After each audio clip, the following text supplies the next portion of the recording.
Ma'am आजकल बहुत ज़्यादा ना ये भी हो गया है, मतलब ऐसे फेक एस्ट्रोलॉजर्स भी आ गए कि मन चाहे लड़की को आप वशीकरण करा लो, या किसी ने किसी पे वशीकरण कर दिया है, लोग 500 रुपये में वशीकरण करवा रहे हैं।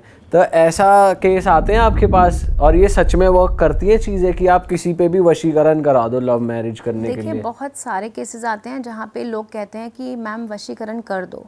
मैं वशीकरण नहीं करती। मैं किसी को भी किसी की तरफ गलत तरीके से अट्रैक्ट कभी नहीं करूँगी, क्योंकि अगर एक इंसान मन से आपके साथ नहीं जुड़ना चाहता है तो आप क्यों उस पर ब्लैक मैजिक कर रहे हो और क्यों फोर्सफुली उसे अपने साथ रख रहे हो। मैम वैसे अगर जैसे आपकी जो रेमेडीज आपने बताई थी, अगर कोई किसी को पसंद करता है, जो आपने रेमेडी बताई थी वो डिजिट्स लिखने वाली, उसमें भी तो वो एनीवे अट्रैक्ट ही कर रहा है उस पार्टनर को वो अपनी वाला तरफ। केस था जिसमें मैं बोल रही हूँ कि दोनों तरफ अट्रैक्शन है, But families थोड़ा नहीं मान थोड़ा, रही है। नहीं, बट एक्सप्रेस नहीं किया है। दोनों को थोड़ा थोड़ा अट्रैक्शन है। समझ तो आ जाता है अगर आप किसी से मिल रहे हो कि ये बंदा मेरी तरफ इंटरेस्टेड है या नहीं है, but because of the situation he is not expressing his love और नॉट टेलिंग यू, या कुछ भी रीज़न है।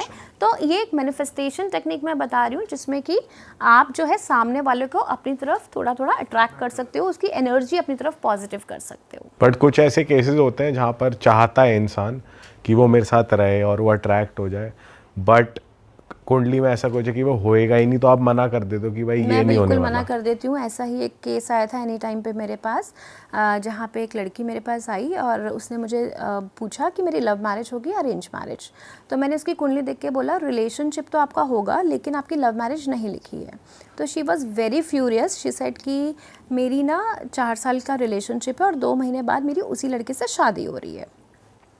तो मैंने उसकी कुंडली देखी, मैंने उसे कुछ नहीं बोला। मैंने उसको इतना बोला, देखिए होई सोई जो राम रची रखा, जो राम जी ने रच दिया है होगा वही। आप और मैं सिर्फ इंसान हैं, गलतियां हमसे भी होती हैं। और कह के मैंने फ़ोन रख दिया। 3 हफ्ते बाद उस लड़की ने मुझे कॉल किया। She was literally crying on phone and she said कि मैम पेरेंट्स में कुछ कन्फ्यूज़न हो गया है मैरिज के अरेंजमेंट्स को लेके, और वो बात इतनी बढ़ गई है कि लड़के वालों ने रिश्ता तोड़ दिया। और वो लड़का भी 4 साल के रिलेशनशिप को इग्नोर करके अब अपने पेरेंट्स की ही बात मान रहा है, और मुझे उसने ब्लॉक कर दिया और मेरे से बिल्कुल बात नहीं कर रहा है। तो मैंने उन्हें बोला, मैंने कहा देखिए आपकी कुंडली लव मैरिज वाली कुंडली है ही नहीं, आपकी मैरिज होगी। और मैंने उन्हें टाइम फ्रेम भी बताया कि आपकी मैरिज कब होगी। मैंने कहा लेकिन जिससे भी होगी वो इंसान इससे भी अच्छा होगा। तो ये मत सोचो कि आपके साथ बहुत बुरा हुआ है। कई बार sometimes not getting what you want is a wonderful stroke of luck. आपकी लाइफ में अगर आपको कोई रिलेशनशिप या कोई पर्सन नहीं मिल रहा है तो कुछ भगवान ने उससे बेहतर सोचा होगा और अच्छा सोचा होगा, और आपकी लाइफ आगे बहुत अच्छी है, मैरिड लाइफ। इसीलिए आपके साथ ये हुआ है। आपको शायद अभी रियलाइज़ नहीं हो रहा है, लेकिन 2 years 3 years down the lane you will realise this thing. और मैम आप इस चीज़ को ऐसे देखते हो कि सोलमेट्स से ही शादी होती है, कहा जाता है कि भाई आपका जो सोलमेट है उसी से होती है, तो ऐसा होता है सही में? और अगर होता है तो फिर जैसे डाइवोर्स भी हो जाते हैं लोगों के शादी करने के बाद, तो ऐसा क्यों होता है? देखिए, सोलमेट का कॉन्सेप्ट जो है ना, लोगों ने बहुत गलत इसको समझा है। सोलमेट ज़रूरी नहीं आपका लव पार्टनर हो। सोलमेट कोई भी हो सकता है। 2 फ्रेंड्स भी सोलमेट हो सकते हैं। आप दोनों भी एक दूसरे के सोलमेट हो सकते हो। सोलमेट हमारा ब्रदर भी हो सकता है। सोलमेट हमारी मदर भी हो सकती है। हमारा पेट एनिमल भी हमारा सोलमेट हो सकता है। तो ऐसा नहीं होता है कि सोलमेट सिर्फ लव पार्टनर होता है। जिसके साथ आपकी मैरिज होती है, कार्मिक कॉन्ट्रैक्ट्स होते हैं जिसकी वजह से हम एक दूसरे के साथ मिलते हैं। इस लाइफ में कोई ना कोई रोल निभाने आए होते हैं, अपने लाइफ पार्टनर के साथ भी, अपने मदर, फादर, ब्रदर, सिस्टर, इन सब के साथ हमारे कार्मिक कॉन्ट्रैक्ट्स होते हैं। और soulmate relationship, twin flame relationship, ये डिफरेंट कॉन्सेप्ट्स होते हैं। कई लोग सोचते हैं कि ये मेरा सोलमेट है तो मेरी शादी इससे हो, ऐसा नहीं होता है। अब आपके पास अगर कोई क्लाइंट आते हैं वो डिवोर्सी हैं, तो फिर आप उनको किस तरीके से ट्रीट करते हो, किस तरीके से बोलते हो कि शादी में वो मतलब एक और शादी करें? आप उनको क्या सजेस्ट करते हो? देखिए, ऐसे में हम कुंडली का एनालिसिस करते हैं कि इनकी शादी सेकंड मैरिज अच्छी रहेगी या नहीं रहेगी। क्योंकि कई बार होता है कि सेकंड मैरिज भी मुझे बहुत ख़राब दिख रही होती है, और एक इंसान टॉक्सिक मैरिज से निकला है, उसके बाद वो अगेन एक दूसरी टॉक्सिक मैरिज में चला जाए, वो भी ठीक नहीं है। तो ऐसे में जनरली हम एडवाइस देते हैं कि मैरिज सेकंड आप करना, ये टाइम फ्रेम है, लेकिन बहुत सोच समझ के और कुंडली मिलवा कर ही करना। अभी एक रिसेंटली ऑस्ट्रेलिया से मेरे पास केस आया था। उस लेडी का जब मैंने चार्ट देखा, मैंने कहा आपकी तो मैरिज में बहुत मुझे दिक्कत दिख रही है और डिवोर्स भी मुझे दिख रहा है। तो शी सेड कि मेरे ऑलरेडी 2 डिवोर्स हो चुके हैं, बट मेरा बच्चा इतना छोटा है, मुझे कंपेनियनशिप चाहिए, मुझे लोनलीनेस बहुत फील होती है, तो मुझे शादी करनी है।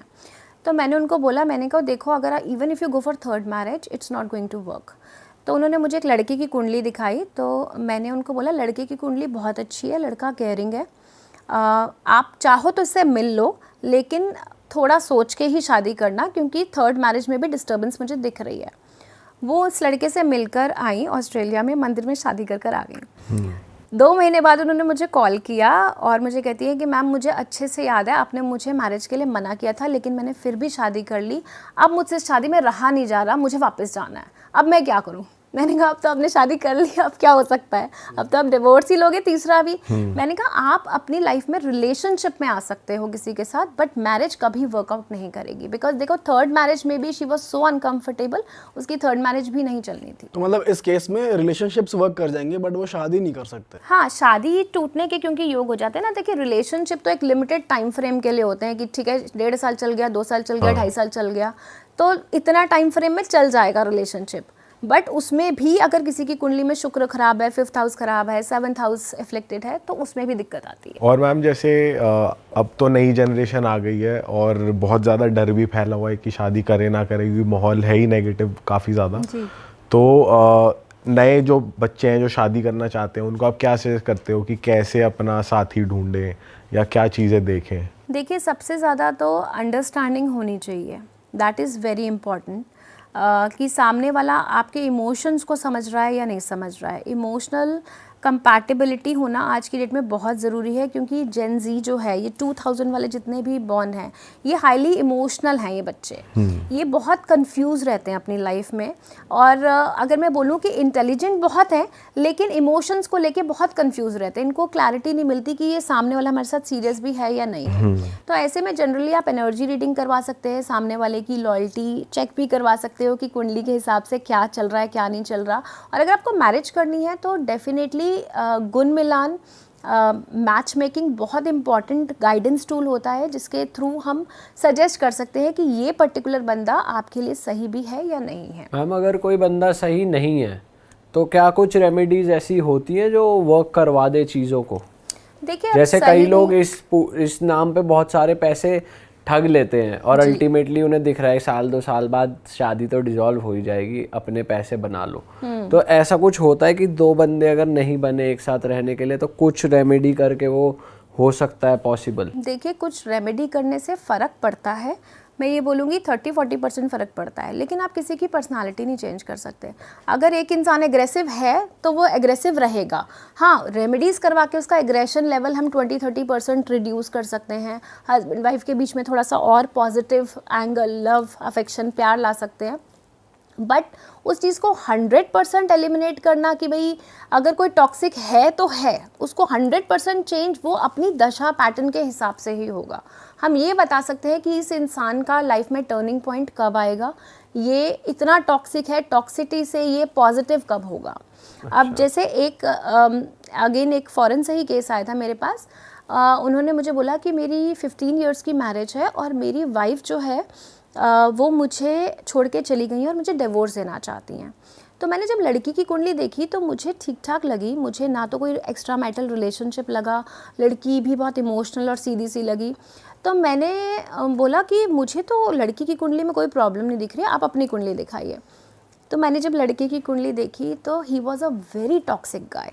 मैंने बोला आप क्या बहुत ज़्यादा फिजिकल अब्यूज़ करते हो अपनी वाइफ को, physical and verbal abuse? He said कि हाँ मैं बहुत एग्रेसिव हूँ और मैं गुस्से में कुछ भी बोल जाता हूँ, मुझे नहीं समझ में आता। मैंने कहा आपने मारा पीटा भी है? तो ही एग्रीड टू इट कि हाँ मैम 1-2 बार हो गया। तो मैंने कहा 15 साल बाद फाइनली उस लड़की ने हिम्मत करी है छोड़ के जाने की, वो क्यों वापस आएगी? मैंने कहा नहीं आएगी वो वापस। तो ही वॉज लाइक कि I am ready to change.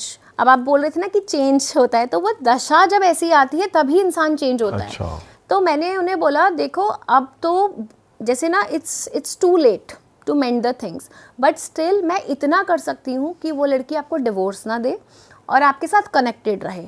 वापस लाना अपने प्यार से, अंडरस्टैंडिंग से, ये आपका काम है। मेरा काम सिर्फ इतना है कि वो आपको डिवोर्स ना दे। पर ये पॉसिबल है कि अगर किसी की कुंडली में डिवोर्स लिखा ही है तो आप बदल सकते हो? कई बार हम रेमेडीज़ करते हैं क्योंकि इसमें देखिए दशा और कार्ड्स में अगर लगता है ना, दिखता है मुझे कि यहाँ पे रेमेडी पॉसिबल है, वहाँ मैं रेमेडीज़ डेफिनेटली करती हूँ, क्योंकि अगर 50% चांस है तो 50 का 80-90% तक हम ला सकते हैं।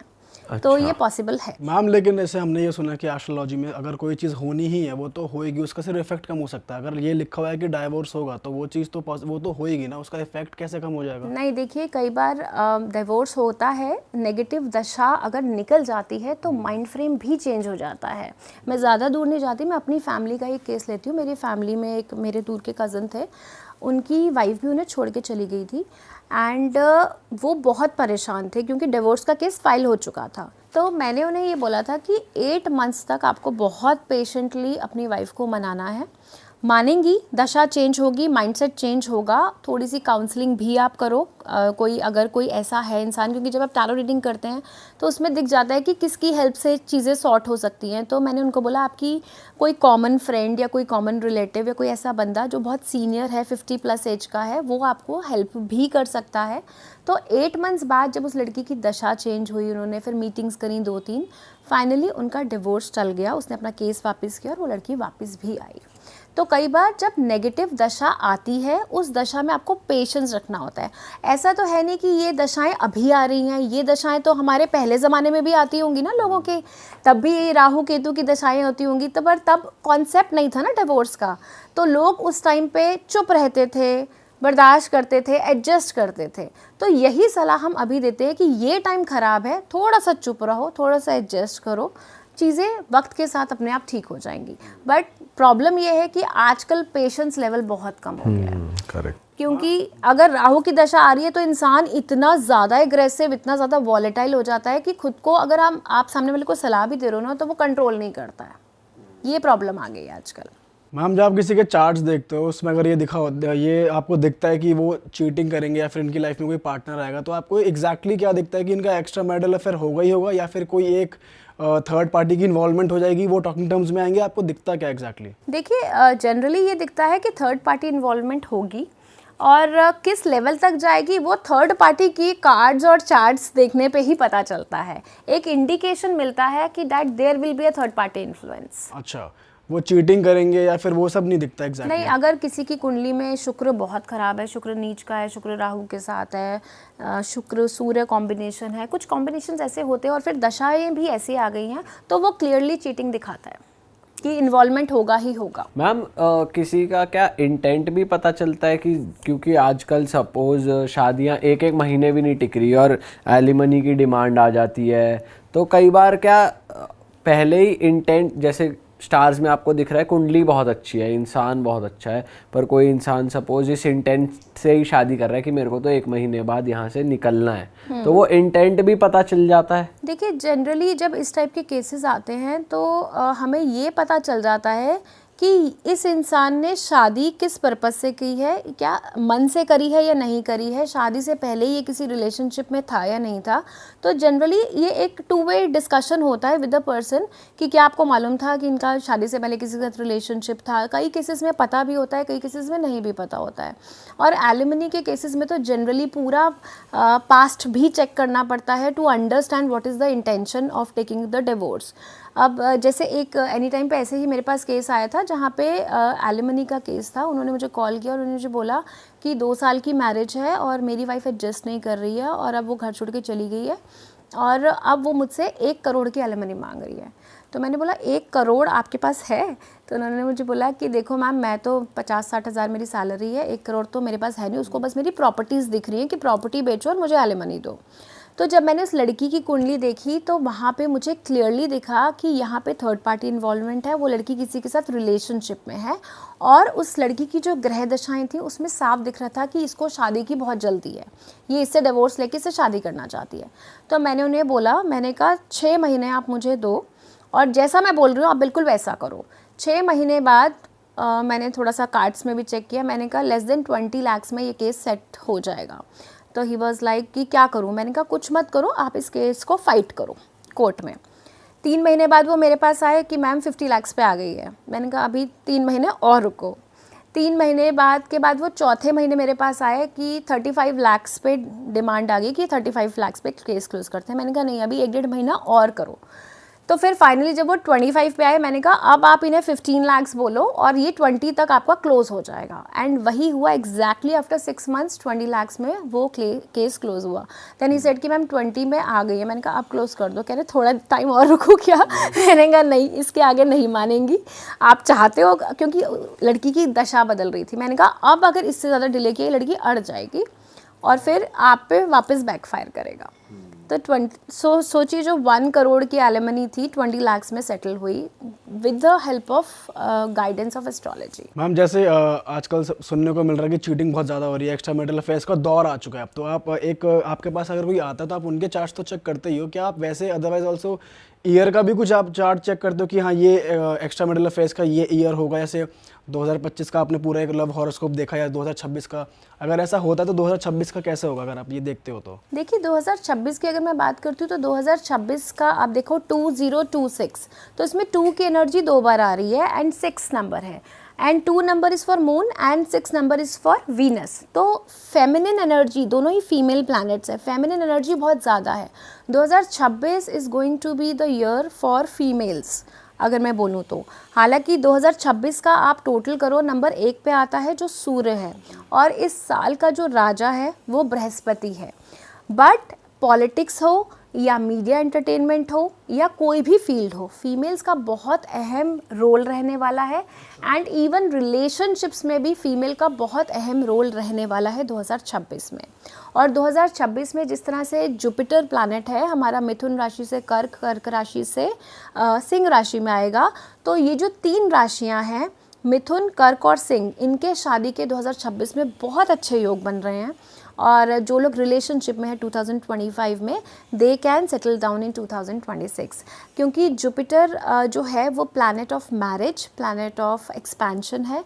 तो नया काम, नया business and expansion, family planning, marriage, ये सब आप 2026 में बहुत ज़्यादा देखेंगे। बट मैम जैसे कुछ आपकी मैं प्रिडिक्शंस देख रहा था, आपने बहुत सारी प्रिडिक्शंस वैसे भी करी हैं कि फ्लड्स होंगे और डिस्ट्रक्शन होगा, उस वे में नेक्स्ट ईयर इस ईयर से भी ज़्यादा ख़राब होगा? देखिए सब 2025 में कह रहे हैं कि मंगल का साल है और 2026 आएगा तो इसका इफेक्ट ख़त्म हो जाएगा। हालांकि अगर हम वैदिक एस्ट्रोलॉजी की बात करें तो हम विक्रम संवत पे चलते हैं। अभी चल रहा है विक्रम संवत 2082 एंड विक्रम संवत 2083 आएगा मार्च के बाद। तो अभी मार्च तक 2082 चलेगा, तो वो मंगल इफेक्ट अभी पूरा जाएगा नहीं। तो डेफिनेटली फर्स्ट क्वार्टर ऑफ 2026 में आप बहुत सारे इंस्टेंसेस देखेंगे, जैसे कि अभी ऑपरेशन सिंदूर पार्ट 2 अभी होगा। अच्छा, वो फर्स्ट क्वार्टर ऑफ 2026 में ही आप मार्च अप्रैल तक आप देखेंगे, क्योंकि कुछ ना कुछ सिचुएशंस ऐसी बनेंगी। साथ ही जिस तरह से अभी डोनाल्ड ट्रंप का भी मैंने प्रेडिक्शन किया था कि उनको ये नोबेल पीस प्राइज़ नहीं मिलेगा, उनको नहीं मिला। और साथ ही जब ग्रहण गया था तो मैंने ये बोला था नेशनल चैनल पे कि यूएस में कहीं ना कहीं रिवोल्ट होगा अगेंस्ट डोनाल्ड ट्रंप, और वो भी आपने रिसेंटली देखा है। तो अभी ऐसी सिचुएशंस यूएसए में और बढ़ेंगी मार्च। और मैम जैसे इंडियंस को लेके भी पूरे वर्ल्ड वाइड चल रहा है कि अगेंस्ट जा रहे हैं लोग थोड़ा, कि इंडियंस नहीं आने चाहिए हमारी कंट्री में, तो ये और बढ़ेगा या कम हो जाएगा? ये बढ़ेगा, क्योंकि देखिए 2026 जो है, अगर हम बोल रहे हैं सूर्य राजा है, तो पॉलिटिकल लेवल पे बहुत ज़बरदस्त गड़बड़ होएगी 2026 में, हम एक्सपेक्ट कर सकते हैं। क्योंकि ये 2025 से 2030 का समय ऐसा है जहाँ पे वॉर लाइक सिचुएशंस एग्रवेट होती जाएंगी। तो 26 में भी ऐसी सिचुएशंस बहुत सारी बनेंगी। हम 26 के लिए कह रहे हैं कि वर्ल्ड वॉर भी छिड़ सकती है, ऐसा आपको लग रहा है? इतना सीवियर लेवल पे जा सकता है? देखिए पूरी तरह मैं ये नहीं बोलूँगी कि वर्ल्ड वॉर शुरू ही हो जाएगी, जैसे अभी 2025 में हुआ था इंडिया पाकिस्तान का, आपने देखा था कि वहाँ पे अटैक स्टार्ट हो गया था। तो ऐसे छोटे छोटे इंस्टेंसेस 2026, 27, 28 आप हर ईयर में देखेंगे। मैम सिंस आप इतने ज़्यादा एक्स्ट्रा मैरिटल अफेयर्स से डील करते हैं, आपके पास लोग आते हैं, कुछ ऐसा केस आपके पास आया है कि जिसमें आपको बहुत ज़्यादा हैरानी हो गई और ये एक ऐसा केस है, तो मैं चाहता हूँ वो केस बताएं हमें। देखिए ऐसे बहुत सारे केसेस आते हैं, जैसे आजकल एक नया कॉन्सेप्ट निकला है शुगर डैडी का। ऐसे बहुत केसेस आ रहे हैं कि मिडिल एज में जो जेंट्स होते हैं, they are very filthy rich and they are in relationship, extra marital relationship with other girls. ऐसे ही एक केस आया था जहाँ पे वो इंसान, उसने उस लड़की को, मतलब आप मानोगे करोड़ों का घर बना के दिया और उसको पूरा फाइनेंशियली सपोर्ट किया, फैमिली को फाइनेंशियली सपोर्ट किया, एंड वो लड़की उसको भी चीट कर रही थी। अच्छा। एंड मज़े की बात, हैरानगी की बात ये हुई मुझे कि वो दोनों मेरे साथ वीडियो कॉल पर आए और वीडियो कॉल पे वो लड़की मुझे बोल रही है कि इन्होंने मुझे बहुत सपोर्ट किया, मैं इनका पूरा एहसान मानती हूँ, मैं इनसे प्यार भी बहुत करती हूँ, लेकिन ये तो अपनी वाइफ नहीं छोड़ेंगे ना, अपना बच्चा नहीं छोड़ेंगे ना, और मुझे तो सेटल होना है अपनी लाइफ में, तो मैं चाहती हूँ कि इस रिलेशनशिप को ख़त्म करूँ। मतलब she was trying to justify her action. 3 साल तक वो उससे करोड़ों रुपया उसने लिया एंड एंड में she is justifying that thing कि भाई अब तो ये तो मेरे से शादी करेगा नहीं, so I have to move on in my life. And उसके बाद उन्होंने मुझसे अलग से बात की, कनेक्शन किया, बात की, एंड ही सेड कि मैम बताओ अब ये क्या चीटिंग नहीं है, अब ये किसी और के साथ कनेक्ट हो गई, किसी और के साथ सेटल होना चाह रही है और जस्टिफिकेशन ये दे रही है कि just because you can't marry me. ये तो मैंने इसे डे 1 से ही बता दिया था कि मैं अपनी फैमिली नहीं छोड़ूंगा। तो ऐसे केसेस बहुत आते हैं। फिर आपने कैसे सॉल्व करा इसको? मैंने यही बोला, मैंने कहा आप देखिए ऑनेस्टली स्पीकिंग आप इनको बहुत ज़्यादा फाइनेंशियल सपोर्ट दे रहे हैं, stop that financial support. And on top of that guy was very emotional, said कि मैं फाइनेंशियल सपोर्ट तो मैम नहीं छोड़ सकता, मैंने इसको वादा किया है अगले 6 महीने तक मैं इसे सपोर्ट करूंगा। एंड पैसे तो सच देखो बताऊं, देना ही पड़ेगा मैंने इसको। नहीं ऐसे बहुत केसेस आते हैं, believe me, and I am shocked to see कि these guys are so emotionally invested in that girl, knowing the fact कि वो लड़की इन्हें चीट कर रही है, इनके साथ लॉयल भी नहीं है। उस लड़की ने उसे अगले 6 महीने का 10 to 12 लाख पर मंथ का एस्टिमेट दे रखा था कि इतना तो मेरा खर्चा होगा ही होगा। बताओ यार। और वो ये भी रियलाइज नहीं कर रहा कि मेरे साथ कर्मा ही हिट बैक कर रहा है, मैंने चीट करा तो मेरे साथ चीटिंग हो रही है। वो अपनी गलती भी नहीं रियलाइज कर रहा कि मेरे ही कर्म खराब थे। और कई केसेस में तो लड़कियां इतना रूड बिहेव करती हैं। भाई अगर तुम्हें कोई फाइनेंशियल सपोर्ट दे रहा है, तुम्हें अच्छे से रख रहा है, घर दिया, गाड़ी दी, सब कुछ फैसिलिटी दी, एटलीस्ट रिस्पेक्ट तो करो उस बंदे की। लड़कियां रिस्पेक्ट भी नहीं कर रही हैं, लड़कियां और गाली गलौज कर रही हैं आगे से। ये बहुत शॉकिंग इंस्टेंसेस आते हैं मेरे पास ऐसे। और ऐसे में अगर आप समझाते हो क्लाइंट को कि भाई ये आपको इस तरह से नहीं करना चाहिए, बट वो ऐसा इमोशनल एंगल आ जाता है कि वो छोड़ ही नहीं पाते हैं। फंसे हुए हैं मैम लोग बहुत ज्यादा। तो ये भी कुंडली का ही वो उनके स्टार्स ही ऐसे हैं क्या? स्टार्स ही ऐसे हैं, कुछ दशाएं ऐसी हो रही होती हैं, कुछों की कुंडली में धोखा खाने का समय आया ही होता है। कई बार कुंडली देखते हैं तो मैं कहती हूँ धोखा तो मिल चुका होगा आपको, तो वो हंसते हुए कहते हैं हाँ मैडम मिल चुका है धोखा। तो वो कुंडली में दशाएं भी बता देती है कि अब आपका गलत इंसान से मिलोगे। क्योंकि एक मेरी क्लाइंट थी जो सेकंड मैरिज करना चाह रही थी और उनका कुछ राहु का पीरियड चल रहा था, तो वो हाँ हर बार किसी लड़के से मिलती थी, 1-2 महीने बात करती थी, फिर रिजेक्ट कर देती थी। तो कहती थी मैम कोई लड़का समझ ही नहीं आ रहा। मैंने कहा राहु का पीरियड चल रहा है, सब जो भी मिलेगा गलत इंसान ही मिलेगा। मैंने कहा ये टाइमलाइन है, इस टाइमलाइन से पहले सही इंसान मिलेगा ही नहीं। तुम 8 लड़के ट्राई कर लो, 10 लड़के ट्राई कर लो। वही हुआ, उसकी दशा ख़त्म हुई, उसको एक लड़का मिला और उसने उसके साथ सेकंड मैरिज करी। तो कई बार टाइम पीरियड बहुत इम्पॉर्टेंट होता है आपको ये बताने के लिए कि ये सही समय है किसी के साथ रिलेशनशिप में आने का या नहीं आने का। मैम एक आपकी रील बहुत वायरल हुई थी, हम सब ने देखी कि अगर आपको अपने पार्टनर को पकड़ना है तो मेरे पास आओ, सच सुनना है तो मेरे पास आओ। तो जब लोग आपके पास आते हैं और सच सुनते हैं तो ऑब्वियसली वो अच्छा तो नहीं लगता होगा या कोई सच मानने को तैयार नहीं होता होगा। तो कभी बैड एक्सपीरियंसेस भी होते हैं, आप कुछ बताना चाहोगे? देखिए मेरी एस्ट्रोलॉजी का एक ही फंडा है प्रेडिक्शंस देने का कि सीधी बात, नथिंग अनाप शनाप। ठीक है, मैं इधर उधर की अनाप शनाप बातें नहीं करती हूँ। अगर आप मेरे पास आए हैं प्रेडिक्शंस लेने के लिए तो सच सुनिए, सच जानिए और अकॉर्डिंगली अपनी लाइफ का डिसीजन लीजिए। लोग बहुत नाराज़ होते हैं, गुस्सा होते हैं, कई बार बिलीव नहीं करते हैं, रिव्यूज़ रेटिंग्स भी ख़राब करते हैं। बट मुझे लगता है कि इन सब चीज़ों से ज़्यादा इम्पॉर्टेंट है कि आप सामने वाले को सही और एक्यूरेट प्रेडिक्शंस दें। अगर कोई मेरे पास परेशान इंसान आया है और बहुत इमोशनल है, रो रहा है, और उसके इमोशंस में बहकर मैं भी अगर उसके हिसाब से अच्छी बातें करूँ उसको खुश करने के लिए, तो वो मेरे प्रोफेशन को जस्टिफाई नहीं करेगा। कि मेरा काम है एक्यूरेट गाइडेंस देना, एक्यूरेट प्रेडिक्शंस देना। तो मैं अपने प्रोफेशन को जस्टिफाई करती हूँ, स्ट्रेट बोलती हूँ। कई बार लोग मुझे इस चीज़ को बहुत समझते हैं कि that she is very rude, बहुत स्ट्रेट फॉरवर्ड है, लेकिन एक्यूरेट प्रिडिक्शंस तभी निकल कर आती है जब एस्ट्रोलॉजर की नॉलेज, एस्ट्रोलॉजर की इंट्यूशन और एस्ट्रोलॉजिकल का लॉजिकल एनालिसिस कंबाइन होता है। अगर इसमें मैं इमोशनल एस्पेक्ट मिक्स कर लूँगी ना, तो मैं न्यूट्रल माइंड से रीडिंग नहीं दूंगी तो वो एक्यूरेट प्रिडिक्शंस कभी नहीं आएंगी। इवन टैरो कार्ड्स में भी हम हमेशा कहते हैं that you have to be neutral while doing the readings. वो कहते हैं ना कि डॉक्टर अपने किसी घर वाले का ऑपरेशन नहीं कर पाता है क्योंकि वहाँ इमोशंस इन्वॉल्व हो जाते हैं कि ये मेरा बच्चा है, इस पे मैं सर्जरी कैसे करूँ। इसी तरह एस्ट्रोलॉजर को भी बहुत प्रैक्टिकल वे में विदाउट गेटिंग इमोशनल प्रिडिक्शंस देनी पड़ती हैं। मैम आपके पास ऐसे केस भी आते हैं कि कुछ लोग रिलेशनशिप में हैं बहुत सालों से, 10-15 साल हो गए, फिर भी वो शादी नहीं कर पाते हैं फॉर सम रीज़न, तो उस केस में आप क्या करते हो? ऐसा कोई केस आया आपके पास? ऐसे बहुत केसेस आते हैं जहाँ 5 साल 8 साल हो गए रिलेशनशिप में, लेकिन बिकॉज ऑफ फैमिली प्रेशर शादी नहीं कर रहे हैं। क्योंकि ऐसे केसेस में हमारे पास जनरली कभी लड़की आ जाती है, कभी लड़का आ जाता है, तो हम कुंडली एनालिसिस करते हैं। कई कुंडलियों में तो साफ दिखता है कि लड़का ही नहीं चाह रहा शादी करना अब 7 साल के रिलेशनशिप के बाद, क्योंकि पता चल जाता है ना कुंडली से पर्सनालिटी की बंदा अपनी बात मनवाने की कैपेबिलिटी रखता है या नहीं रखता है। तो ऐसे 1-2 केसेस में मैंने क्लियरली बताया है कि ये लड़का ही नहीं चाह रहा है अब आपसे शादी करना 7 ईयर्स के रिलेशनशिप के बाद। अगर ये चाहे तो अपने घर वालों को बहुत ईजिली कन्विंस कर सकता है। आप बताओ 7 साल के रिलेशनशिप में क्या उन्हें 7 साल पहले नहीं पता था कि फैमिली नहीं मानेगी? सही बात। रिलेशनशिप में आने से पहले तो फैमिली की परमिशन नहीं ली थी, तो अब मैरिज के लिए फैमिली की परमिशन क्यों चाहिए? And that too after 7 years और 8 ईयर्स। 4-5 साल में ही मालूम पड़ जाता है कि फैमिली कितनी शुरू में ही इन्वॉल्व पता है, होता कितनी है, नहीं अपनी है। फैमिली का सबको पता होता है कि मेरे घर वाले लव मैरिज अप्रूव करेंगे या नहीं करेंगे।